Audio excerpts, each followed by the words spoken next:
This video is comprised of a set of interviews with Ashley Bryan in his studio. In these interviews, Ashley explains how he was inspired to create his books of spirituals and how he actually created these books and others using the simple tools in his studio. I hope you enjoy this video. In the following segment, Ashley explains his love of music and how that love of music was developed. Ashley, your mother is described as singing all day. What was she singing? My mother sang all day long from many of the hymns, from other songs that she'd picked up on, popular songs, but mainly hymns. She'd grown up in the Anglican Church in Antigua in the West Indies. And those hymns were so much in her and her love of singing that she would sing them. The songs that came from black American slaves were woven into it because they travel the world and people sing them wherever. And so it was just a feeling of voice, and if she weren't singing words, she was just chanting melodies. Always singing. My friend would say, "Your mother sings," when they come. I said, "Doesn't everybody's mother sing all day long?" They were so surprised. In the next segment, Ashley explains how he learned to read music and how he applied that learning to children's books. Ashley, when did you learn how to read music? Well, I grew up during the Depression years, and at that time the government had hired artists and musicians to teach in all neighborhoods throughout the United States. It employed artists and musicians. Now, in my family of 6, my parents could feed, clothe, and shelter us, but they couldn't afford extras. So they sent us out to all the free music, the free art, saying, "Learn to entertain yourself." So in those basic classes in music, I learned to read music and to play, at that time, with the piano, that we worked out the treble clef, the bass clef, the rhythms and the dotted notes and the half notes and the full notes and the quarter notes. So we learned everything about basic playing, and we could build from that groundwork to however far we wanted to go with music. So with these books of spirituals that contain the music, how do you use them with children? Well, with children first, I show them that the notes are very clear, because children from 4th grade on have been introduced to learning to read the treble clef with the printed dotted notes, okay, with the C recorder. And so with the recorder then, they're taught first to blow the first notes. They learn one note, they learn another note. They're taught what that note is. Then the rhythms they can play it with, half notes, quarter notes, 8th note. So they learn how the little note will tell them the time beat for each note. And then after they learn one note, they go down with the next note.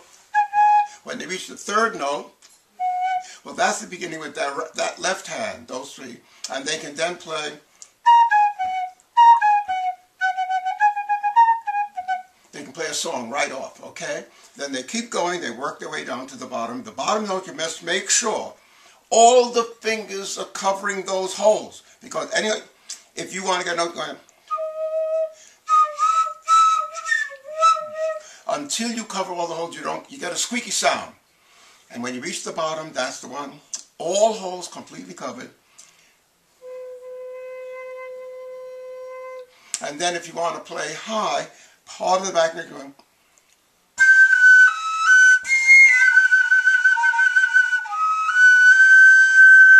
So you can go low, you can go high, and there's a whole world of music that opens for the playing of the C recorder. In the following segment, Ashley explains how the images and emotions of the spirituals influenced his choices of which spirituals to publish.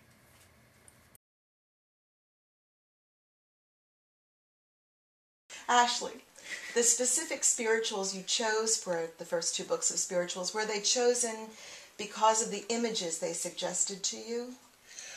Generally, an artist in working from any text will choose those moments in the text when images come to the mind.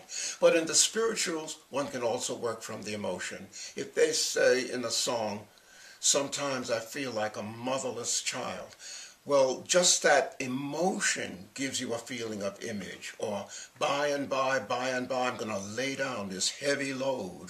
You know, you also see as well as feel the emotion of it. So you combine image with emotion in the spirituals quite often. In the next segment, Ashley describes how the meaning and spirit of the spirituals sharpened his appreciation and understanding of their influence and importance.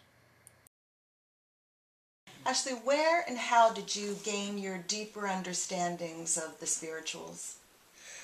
I'd always been singing the spirituals as we do from kindergarten on, but as I was beginning to illustrate them, you think more deeply about the meanings of them. You get the spirit of them from one song to another. I mean, if you're singing, "Oh Martha, oh Mary," you know, "Rocking Jerusalem, ring them bells," you get a spirit of that. So you get a feeling of the joyousness that could come to a life that was enslaved, and they could recreate stories they had heard from the Bible and do some joyous singing images for them.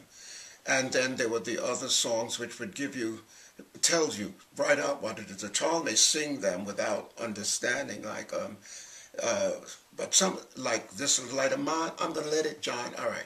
Now, a little bit, I'm thinking of candles and lights and things like that. The light is your character. So as you grow older, you begin to understand that the songs may seem very swift and easy to catch the words, but the meanings keep In the developing. following segment, Ashley explains the reasons he published his first two books of spirituals and what those books mean to him.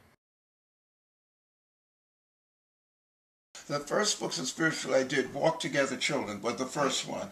At that time, there were no books of the songs of the Black American slaves for the young people to grow with. And even then, in the 60s, early 70s, the ones that had been done for adults were long out of print, could not have been found.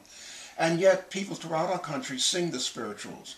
They are not taught historically, so generally they do not know that the songs they love and sing come from Black American slaves.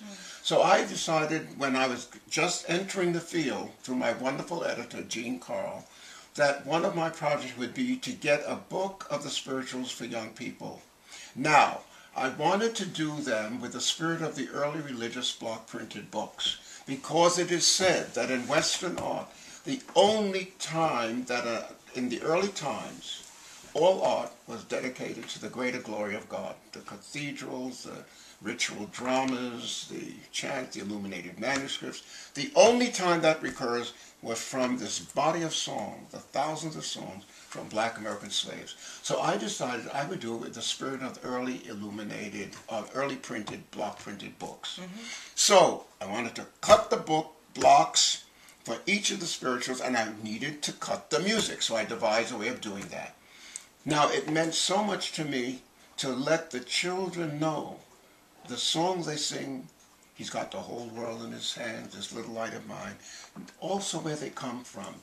Because you do not know subconsciously how what you're growing with will also come to your support later. And you will say, if black slaves, under the duress and the hardship they face, could create such a body of beautiful work, then I will persist in what I would Now, like to do. Ashley describes and then plays the spiritual "Whole World in His Hands" on the C recorder.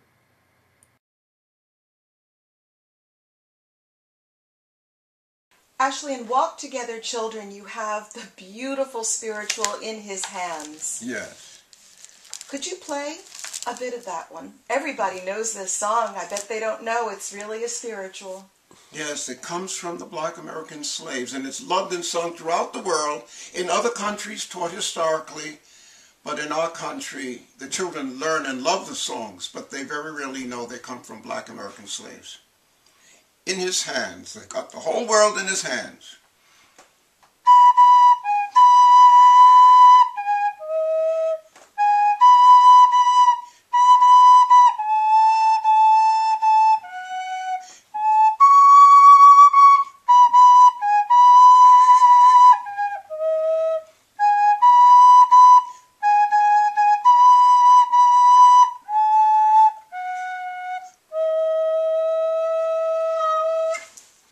Next, Ashley shows us how he created the music sheets for his spirituals books using simple hand tools. Little notes, quarter notes, half notes, eighth notes, and because in the songs they use syllables and they're spread out, so I have to know when I get the type where the words are, so I can print that on the plain staff where it's going to come with the words, and that will be varying for each song. So I cannot give you a page printed like this as an original. I can make a copy of this and give you. But these are hand printed. One is hand printed for the book, but I've stuck with each one. There would be all these words pasted down, and then that part. If I need this, I need a bar to do a bar. Okay, print that in. I need a base, a time signature, whatever. But all of those are cut on these little blocks. Why?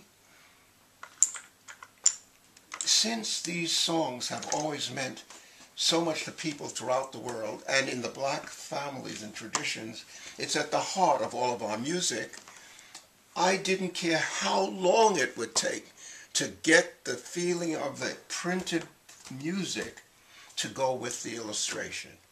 And so this was all a joy. It didn't matter how long it took, but every one of these songs cut in the same way and printed to be a partner to this thing. Oh, freedom, oh, freedom. So I had to keep moving and putting the notes where the words would be. Ashley now describes the woodblock and linoleum block cutting process he uses to create the images for his books. If these are lino cuts, they will go up as wood blocks. They are cut to look like wood blocks, not to fool anyone, but they are cut in the tradition of the wood blocks. And so, but they are lino cuts. And it doesn't matter that they say wood blocks, because it's meant I'm approximating the wood with a material that I can carry wherever I go. I come up here in the summer, I go to Antigua, I can carry them and keep working.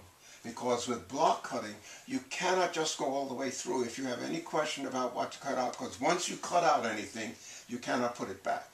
Right. So you have to take your time and consider it, go to another one, get to a certain, and then keep referring back to it, and then you will have it. Now, these are my tools. They're basic tools that I've had from college days, wood cutting tools, and they present different widths for the gouges, and that's what I use in whatever I'm cutting. I will do that. If I'm digging out, I'll use a flatter tool to cut those areas, and then, but I can get whatever I'm after using this set of wood cutting tools. But they're used for all kinds of cuttings. In the next segment, Ashley explains how he produces the color images for the jackets of his books. Every so often, I will do a block print, which will be black and white. And at times, I may have gotten all of the painting, the print, as clearly as I wish. Then I will take it, and at times, I will do a colored print that comes from the black and white. And that's what we're using in this publication of Walk Together Children, and I'm going to sing as the jacket designs, the colored block prints for the jackets. Now, Ashley explains how he makes prints of the images on the wood and linoleum blocks.